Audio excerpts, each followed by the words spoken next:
Hi, this is Mike. Happy New Year. I'm going to do a quick running session out in the garage that I just did. I'll show that at the end of the video. But start something new this year. I've done a lot of shorts over the last year since we had the basement flooding. I want to go through all the vehicles, at least most of the vehicles that I've been purchasing, even though the layout's been torn apart. Whenever I find the close to the right scale cars, I try and buy especially certain ones. I'm looking for a lot of GM products. As you know, Menards focuses on the Dodge products, and I have a lot of those, but I'm trying to find something a little bit more unique. So I've got quite a few kind of unusual items here. Found, of all places, on Amazon, a 4-pack of these little Chevy Silverados. Red, black, the tailgate's open, blue. And then about a year ago, I did this 3D print of a camper. So I redid that with my new filament printer instead of the resin one, and kind of skived out the box of the green one and kind of redid a new 3D print. The roof comes off, it's got solar panels, it's got an interior, not a very good paint job, I'll admit, but it does look pretty cool when you put it on the green camper truck. So the green with the gold and the silver, I think it turned out pretty cool. So now I've got to find a place to put these off to the side here. Well, I go through all these cars because this table is about half full right now with all the stuff that I've been buying while my layout's been torn apart. Went to Great Lakes Hobby not too long ago. They had a custom build, another Dodge. Country Bunkers Trains will get a kick out of this one, but it's got the Michigan DNR logo on the side, and it's like their fire brigade, so there's fire tanks in the back. It's got the lights on top. I thought it was pretty cool to put out in my wood scene, so I got that here. Actually, I think it was January last year I went up there and bought that. Let's see, what else did I buy from them? Went over to Pasteiner's over on Woodward and bought a whole bunch of stuff from them. A little bit larger than the right scale for O gauge, but purple's my favorite color, so even though it's another Mopar, I had to do this one, and it's still got the little yellow on the bottom like everyone leaves those little protectors on. I still don't get the point of that, but bright yellow sticking out on the purple Challenger, so had to add the purple one there. When I was a kid, my great uncle who lived up in Foster City had an old shoebox Ford parked on the property. It wasn't actually an old driver's ed car, so when he bought it, they had just taken out the pedals from the passenger side, so the instructor could control the pedals from that side. But it was a similar color to this one. It had the little chrome dome in the middle, so when I saw this was available in the right scale, I had to grab that one to represent my great uncle on the layout here. So that's one of my favorite cars, actually, even though it is a Ford. Another Mopar, but this is the Detroit Police, so from the Beverly Hills Cop movie, I saw that, and I had to do that. So that was kind of a unique piece, even though I've got all the other Michigan State Police cars that I've shown on previous videos. Over at Pasteiner's again, had the C8 Corvette Indy 500. So now with the C6 and the C7, I think I've got the 3 generations of Corvette on my layout. And actually, I have released parts and worked on the C6, C7, and C8, even though the C8 I only released one little accessory for it. So I had the hood latch and hood release cables for the C7, and I was responsible for the entire rear hatch portion on the C6 when that was launched. On the coupe, not the convertible. Convertible was a friend of mine. So that's another Corvette to my collection. No O-gauge layout's complete without a checker cab, so that was a no-brainer. I saw that, I had to grab that one. As you all know, if you've watched the videos, my father passed away back in May. This was, he loved these old 5, 6, and 7 T-Birds. So it was a perfect scale, so after he passed I saw this sitting on a shelf, and now that's got a home here in Tesch Valley. So that'll be representing my dad on the layout for forever. I'm trying to find out what else that I purchased. Green Light collectibles from the Fast and Furious, I believe, the GNX. So a friend of mine had a GNX, or Grand National, not a GNX, quite a few years ago, so that'll kind of represent him on the layout. Planning to have a little off-road section, so of course can't have enough Jeeps. I don't have the Mork and Mindy Jeep on the table, but I showed that in a previous short as well. Saw this one, and I think I bought this one at Pasteiner's over on Woodward as well, so I had to grab another Jeep for the layout. This popped up, an old cab over Chevy. That's just too cool. I couldn't pass that one up. I love those little cab overs. So when I saw this, actually this was at Meyer, I believe, just sitting on a shelf. There was a special collection. I saw this and it was the right scale, and it was the only one of the whole group that they had left that was this cool. So I grabbed that one. So that's part of my collection now. John Wick, Chevelle. Getting into the GM cars now, so that was a good thing to find a Chevelle. Glad I have that one part of my collection. Smoking the Bandit. I can't find enough Pontiacs, at least new Pontiacs. So I found that one. The doors open and stuff. It's a little bit larger than the scale we need for the layout. And since I couldn't find any more Pontiacs with the 3D printer, that's a G8. I still got to do some touch up on it. And then to add to my GMC, there's a little Cyclone. So again, I have to paint that up, but these turned out pretty cool to add to my Pontiac and GMC to go in front of the Tesch Valley Motors dealership. So that'll be, even though I grew up with family members living in towns that were created by Henry Ford up in the UP, so I have to represent Ford, and this GT is just, I'm sorry, I worked on Corvettes, but this is a badass car. I just love the GT, especially this heritage paint scheme, the blue with the orange, so I saw that and had to add that to my collection. Years ago, I had to fly to Wentzville, Missouri to visit the assembly plant, and finally got to visit the headquarters of Bigfoot. So this is a replica of the truck that actually was at the Pontiac Silverdome. Sadly, the Silverdome no longer exists, but that event started it all when Bob Chandler drove this truck up onto a pile of cars in the Silverdome, and the place was just mobbed with people after the fact. So I had to have that one on my layout. And quite a while ago, again, being working for GM, these pop up on eBay and stuff every once in a while, but they usually want an arm and a leg for them, and they're usually the wrong scale. They're either the larger 1/24th, or they've got the little Hot Wheels size 1/64th. But this one popped up. There was a couple more that I tried bidding on, but I lost. One, I had a door that opened the side and had the old jet engine on the side and stuff, but a friend of mine was actually involved in helping restore the one here in Michigan. That's been at a couple of our local car shows. So when I saw this one and it didn't get too crazy in price, had to have the old GM Aero Future Liner to my collection. So I'm really glad I got that one. I'm running out of room on my little side table here.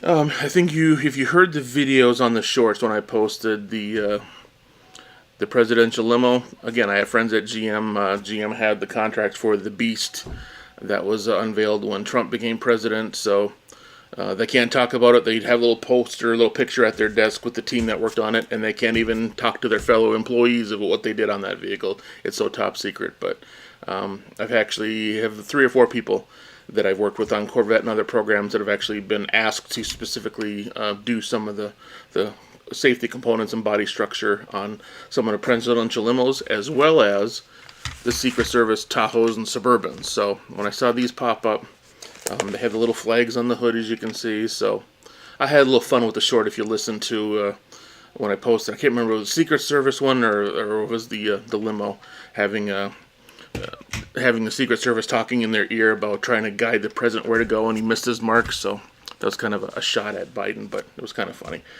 And if you watch my videos from a long time ago, I have 2 old Lionel flat cars. One has the Sioux Line semis on it, and the other one has a Sioux Line trailer. I never understood why they weren't the right scale, and that's the same as this. It's basically a widened HO scale. So, to go with my Menards building, my Menards vans and stuff, that also I don't have out here. I forgot where I put those. Had to get that to add to my collection. And then we're going to get into the newest stuff. And these should all be the latest shorts. See these semis pop up from time to time. They usually want a lot of money, and usually they're out of Europe or Australia, of all places. But these popped up. They weren't too out of my price range. So got an old Mac. Like I said in the short, my old neighbor last name was Mac, and he used to put his Mac Bulldog on whatever vehicle you'd buy. He'd drill a hole in the hood, seal it, and put his hood ornament. So this is for Mr. Mac and his Mac trucks. Another one, GMC General and GMC Astra. Not crazy about the yellow, but you'll see in a second, it actually worked out for the best. These trucks never come with trailers, and the ones that I've purchased here for the most part didn't come with trailers. I do have a couple files from my 3D printer that I'm going to try and print and create trailers for some of these, but for the General and the Astra, I did find this pop up on eBay, and although not the perfect color, it does the yellow and the orange shade on the truck does kind of go with the Allied trailer, so this will be a matching set somewhere on the layout. And then this is another one that I purchased recently, an old Freightliner. This is just a little cab over, single axle in the back, just the red and white. Wish the colors would have been reversed. It would have been more, what was that old show? Can't remember the name of it now. BJ and the Bear. There we go. That old red truck. I'd love to have that one. I've been looking for the Knight Rider set, but those are $200, $300, $400, and again, those are in Europe or in Australia for some reason, so I've not been able to get my hands on one of those. This one popped up and thought it was kind of different. They didn't have a really good picture of the cab, but they just said it was an old cab over Chevy, so the Eastwood Company trailer, Eastwood Company cab over. So it's kind of nostalgic. This will go with my Werner's truck and trailer that I've had on the layout before. So that'll go good on the layout. And the last of the new trucks. You see a little red flag for going down the road, which means, yeah, these are two big logs. And then it's an old Ford Aeromax truck.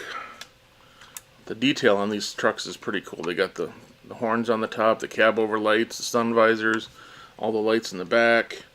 This one's got the full fenders, got the lights, and even the trailer, the flatbed trailer, hooks that up like that. So this will be up in the woods area by the off-road trails if I ever get the layout built. Yeah, if. And then he just laid the two logs on the back, and they had small little rubber bands that came with it. I didn't like the way that looked, so I may have to look for some scale chain and put that on. I think I've seen other folks have found either manufactured or found little chain link or chain, excuse me, to put on these. So I might have to put a couple strips of chain down the side for my log load. So, well, again, Happy New Year. This is the latest and greatest vehicles in my fleet. The shelf behind me that I've been putting them on, you can see, is now empty. So they're all on this little end table here, or on the table, or you've already seen them on the layout. Like I mentioned, the old Werner's car, the old Menards stuff, and that kind of thing. So we'll get into running the trains out in the garage. I did a swap out partway through, so I have all three of my sound cards towards the end of the videos. I have the Chicago Northwestern Rail Sounds car, which is my second newest sound car after the Ann Arbor Hobo car. I wish they would have done a Sioux line on that one, but Ann Arbor is still a Michigan-based railroad, so I had to do that one. And then at the very, very end, it was giving me trouble, so that's why I got moved to the back. The GATX tank car rail sounds. The one coupler never wants to stay latched. It's almost like a Menards issue where it just pops open if there's any kind of weight on it. So I'm going to have to glue that one shut or put some kind of rubber band on it like I've seen other people do. And the one thing in the video, it's only there for a video or two, but it's a Burgundy Menards rail carrier auto rack, and you'll see it's not wobbling. So I did the fix that Mark's Lionel Trains did, just pushing on the rivet. I had three of them. I had one yellow and two burgundy. All of them stopped rocking. And the other Menards boxcars that I haven't taken those out in a while, but I'll do the same thing on those. Luckily, the truck and trailer combo sets here, the Pepsi, the Hershey, and that kind of thing, those didn't have, for me at least, seem to have the wobble that the auto racks really did. And I think I have a couple tanker cars from Menards that are doing a little bit of the wobble too. So that's another project I'll be doing here in the near future to get all those fixed up and ready for the rails. So hope you enjoyed today's running session, and again, Happy New Year.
Chicago Northwestern railsound boxcar.